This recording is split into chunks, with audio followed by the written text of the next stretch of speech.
MeToo, ça a été un formidable mouvement de libération de la parole pour les femmes qui ont été victimes de violences sexuelles et qui jusqu'alors se taisaient. Les violences sexuelles, c'était la loi du silence, c'était le tabou et c'était les femmes qui ressentaient la honte alors que c'est les agresseurs sexuels qui devraient ressentir la honte.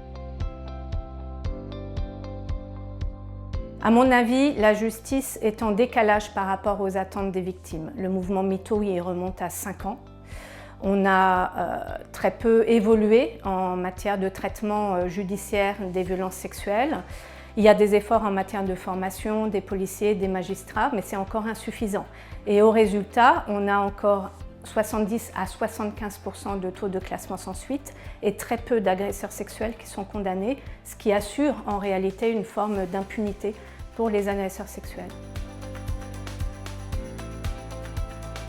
Non, alors à cet égard, il y a un retard législatif de la France par rapport aux autres pays européens et également par rapport au Canada qui ont intégré la notion de consentement de la victime dans leur définition législative des violences sexuelles. En France, ce n'est pas le cas puisque l'on doit toujours prouver les violences, contraintes, menaces ou surprises qui assortissent les actes sexuels, ce qui fait qu'il y a un certain nombre de cas qui ne sont pas couverts par notre définition législative, par notre droit.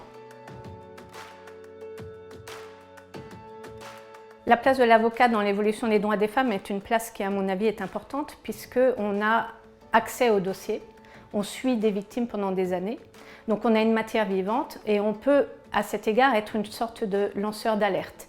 Donc alerter la société sur des dysfonctionnements particuliers.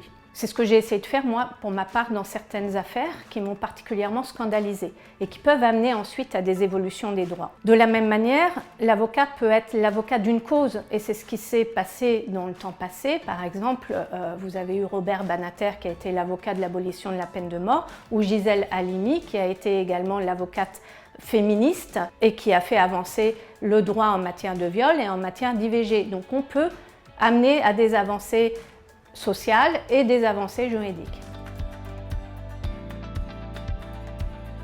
À moyen terme, il y aura nécessairement une réforme législative pour être en conformité avec la Convention d'Istanbul. Il faudra que les autorités françaises, le pouvoir législatif, intègrent la définition qui est prévue dans la Convention d'Istanbul dans notre droit français. Et ça sera nécessairement fait à moyen terme puisqu'on va avoir une nouvelle évaluation en 2026.